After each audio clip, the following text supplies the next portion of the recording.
5. Let people know where we're going. Come on upstairs. We're going to go look at the foxhole window. And of course, it's not just the foxhole window. And I'm going to take my mask off because it keeps slipping and tickling my nose.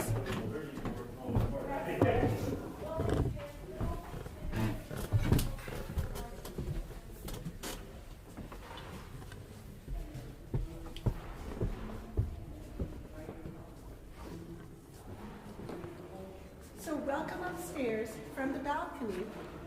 You of course get to see parts of the windows you never see before. But I want to start with the face of Dumbarton. Now the story goes, of course, 1849, we leave the Montgomery Street Church. We move into this facility. We have an architect design it, who's a member at Foundry. But we keep that church, sell that church, and then we move into here because we're not poor anymore. We are middle class. Dumbarton has become respectable again. So the church functions pretty much as you see it until 1898. And in 1898, the church then has moved from middle class to upper middle class. And they start saying we need to get a new facelift. So instead of having what was called the Methodist Gothic front with just the brick facade, they go into this Romanesque architecture. And if you recall the front with the yellow brick, they then start with the art glass, similar to what you see on the sides. And then they start selling the memorial windows. And the memorial windows, we think, cost $1,200. They took 2 bids. They ended up with a bid from Gibson Art in New York. And there's a whole history about how he went out of business, but his sons resurrected the company. So it's Gibson that had booklets of patterns.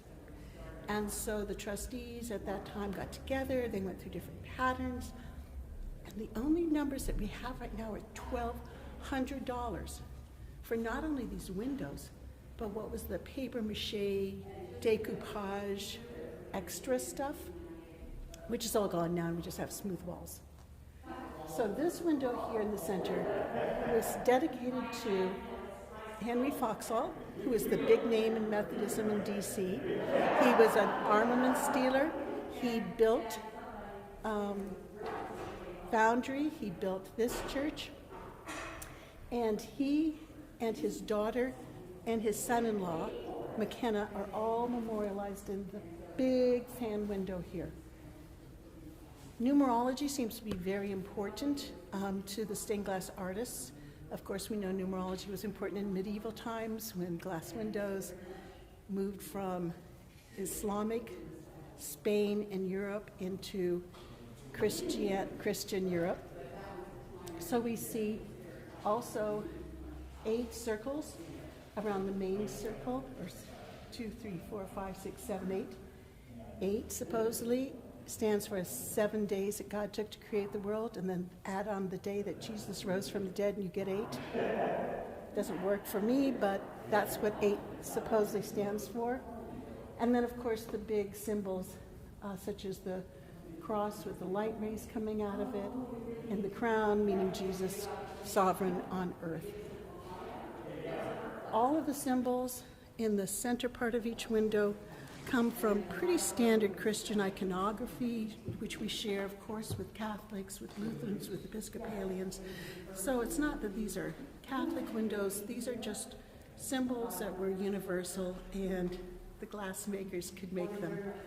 So the way that we researched the book, Jane Donovan is our goddess. She has gone back, interviewed people, done the research on the finances of the windows, and she's written a book for us that we're printing up now. She explains the symbols in the top part of the window, the center part of the window, and then she gives the history of the people memorialized in each of the windows. So as we stand here, you can see that there are 4 big windows on either side of the sanctuary. There's 2 up on the altar area by the organ.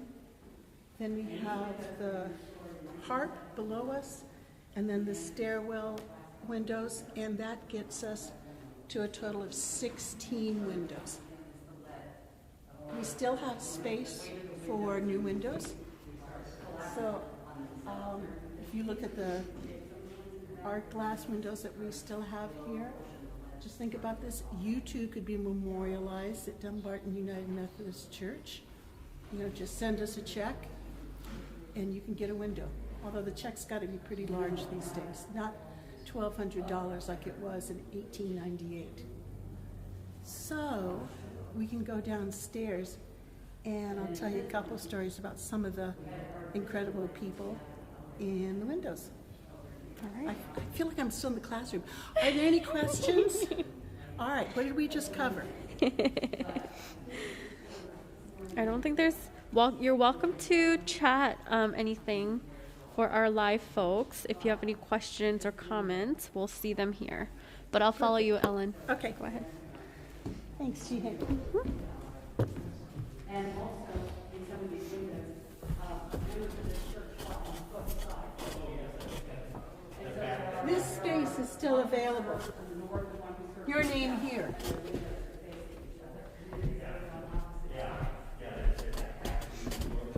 And if you don't like that one, there's this space available here.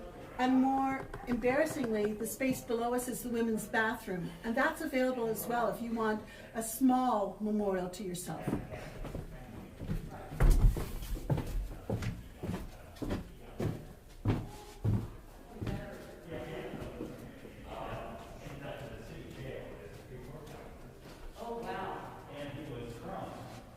So what we've done in the past, and we're going to do this again, is we've got a set of note cards that we had printed up years ago for each window. We're going to make these available at Christmas time. And then from the book that we're having printed up, we've taken the writing of Jane Donovan and the photographs of Alan Mayer. And then these are going to be QR coded right in here, so you can walk up with your phone and pop in to see the videos that we're going to be making about each window. So let me tell you one of my favorite stories. So come on over to this window.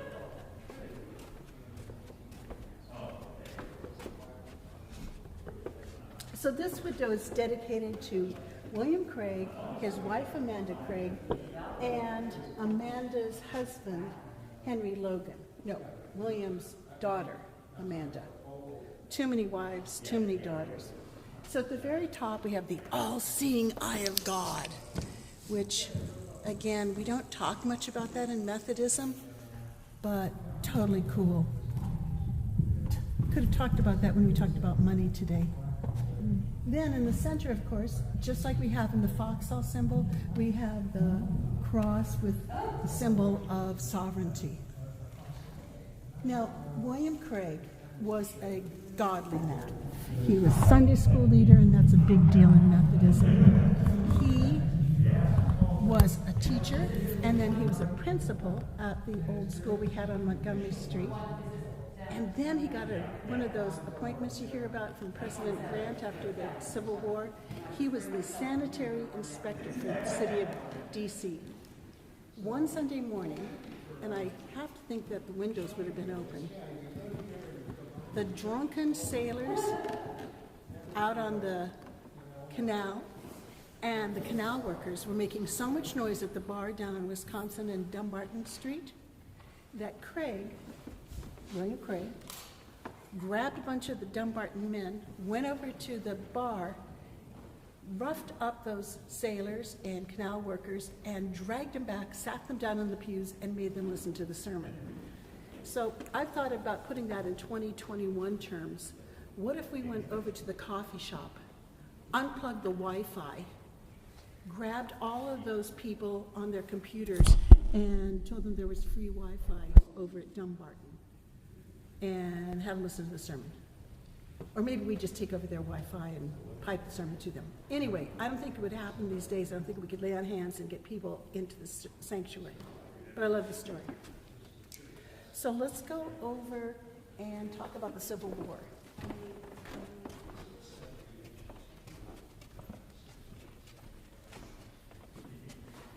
So in this window at the very top, we have an anchor. Then we have the baptismal font, which looks exactly like the baptismal font we have in the church. And it's dedicated to the father, William H. Eads, and his son, William R. Eads, and daughter David Eads, and William's wife, Martha. So Martha was William R. and David's mother.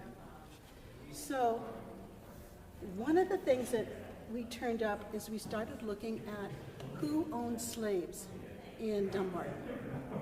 And we found the manumission paper from when William H. went into the court in D.C. and filed the papers to release, I don't know if that's a proper term, but I kind of like that idea of giving someone their freedom. Charlotte Gustus. So she was 24 when William H. paid $625 to Mr. Belton, Maryland, and then she became the Eads cook. Martha had died early on, and there were 5 kids, so Charlotte was cooking not only for William Eads, but for all the 5 kids. And Eads followed the law. April 16th, 1862, Abraham Lincoln makes emancipation in D.C. a legality, and you can get money for releasing your slaves. So you took the paperwork to the court to prove that not only were you loyal to the Union, but you also could prove that you purchased that person. You could get up to $300, and then the person who had been enslaved would be able to walk out with their freedom papers. So we have that record from the .gov, from the archives. So Eads, we know, was a staunch loyalist. He wrote lots of letters about what was going on in Washington, D.C. at the time period. He worked for the Union side. We can't figure out if his children fought in the Civil War. At the very beginning in 1861, he said he was going to keep his boys close to home. He dies right after the Civil War, 3 months after. And then, here comes the part that I love the most. Out of all of his family, the woman who survives is his daughter, Margaret. Margaret takes all of her inheritance, invests it wisely, and at her death in 1905, she has $100,000 to give as a bequest for the Home for Indigent Widows in D.C. And so if you walked out down Dumbarton and turned right down to N Street at 29th and N, there's this gorgeous mansion. That was the Eads Home for Indigent Widows. It survived 1905 until 1989, and then there was some skullduggery where they were letting the old ladies die out. They closed it, they sold it. I think they sold it for $3 million in 1989. Today it's worth $13 million, and the president of the Smithsonian lives there, and his wife, who's the president of the board of the Phillips Gallery, live there. And I'm sure that all those ghosts of the indigent widows are sitting around the indoor swimming pool, keeping their toes warm in the winter. So I think I could go on like this for a lot longer, but let's just look around at some of the other windows. But lots of stories as well.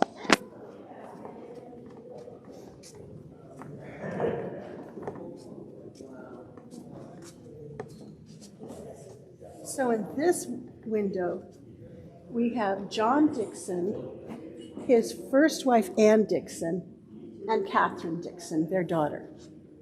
Now, John Dixon has married Ann, she dies, and not too long after that, he marries a second time, Anna.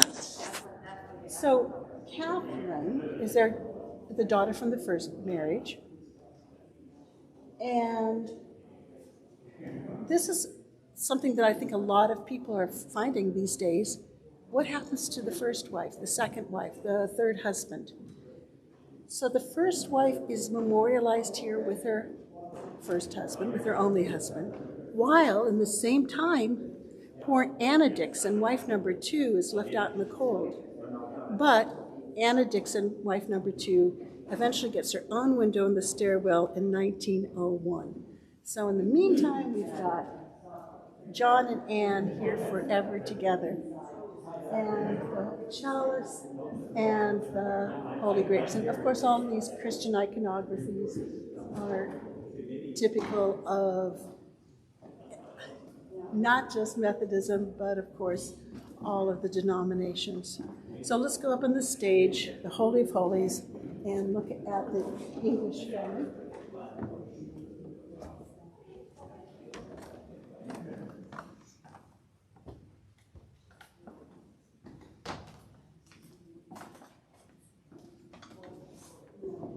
So one of the sweet things that it's interesting, in 1898, a lot of these windows were given by daughters. And it's amazing that these daughters, of course, had the financial wherewithal to make these donations. So this is David English and Alcinda English, and their daughter, Virginia Fowler. So their daughter gave it. This is unusual that it says who gave it. Most of the bequests are just in the records. So one of the sweet things about this is an alcove that most people don't see up by the organ. But over here is the story I told today in church. So this is little Clarence Fowler's window. So a lot of these windows are husbands and wives and daughters-in-law, but this little window is just for one little boy, 8 years old. He died in New Jersey, I believe. He's buried up in New Jersey. I assume he must have come to church to visit his grandparents. But now that this building has been redone, this is actually backing onto a closet, and a special light had to be installed. But most of the time, little Clarence just lives in the dark. So the good news is that his grandparents, David and Alcinda, are here with him. So little Clarence, 8 years old, is not completely alone in the sanctuary. So luckily Grandma and Grandpa are here.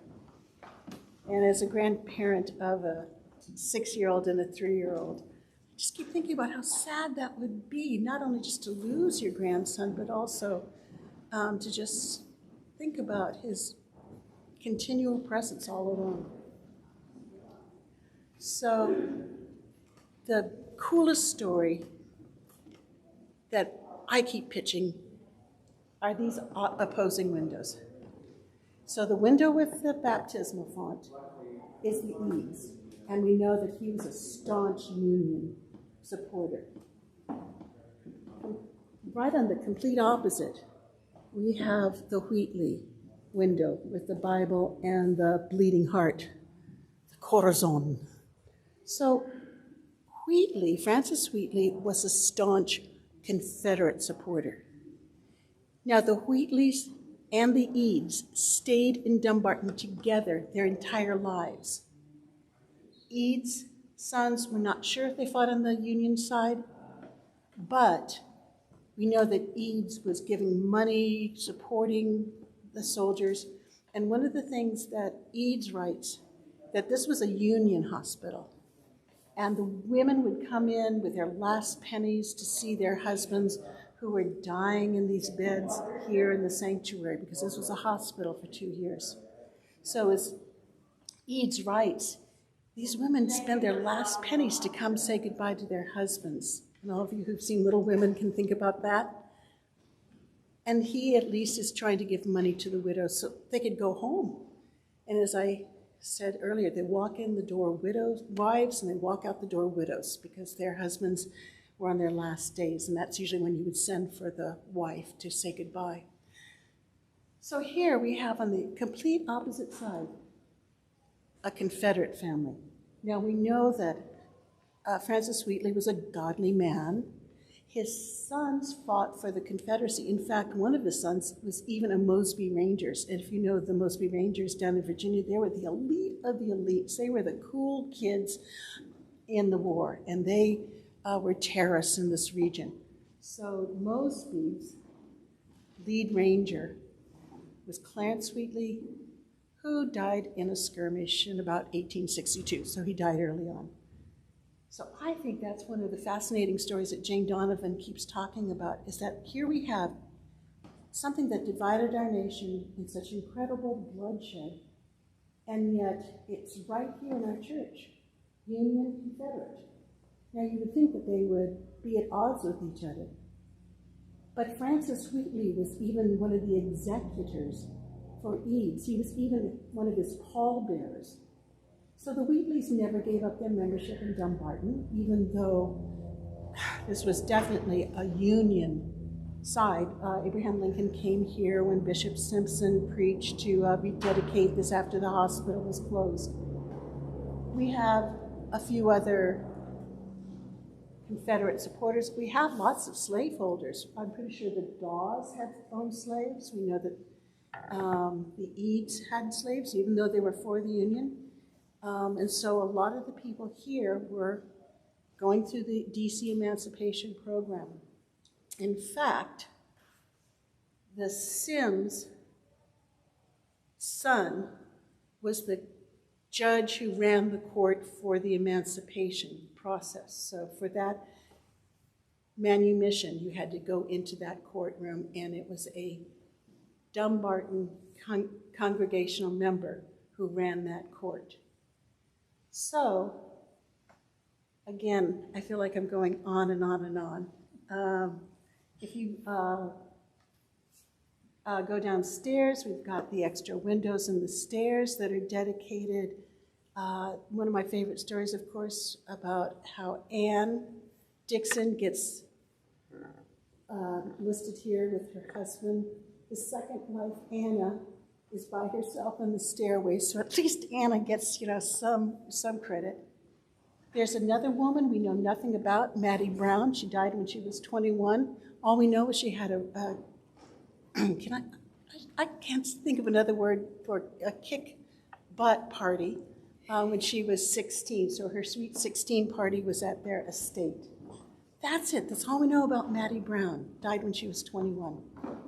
We have the harp window downstairs. It's the only window dedicated to someone who was not dead when the window was dedicated. Everybody else was dead, dead, dead, and they got a window named after them. J. Henry Wilson was the choir master for 40 years here, stood up here, led the choir. And when he was alive, he got a window, which is kind of the best way to go, right? You want your memorial when you're alive, not when you're dead.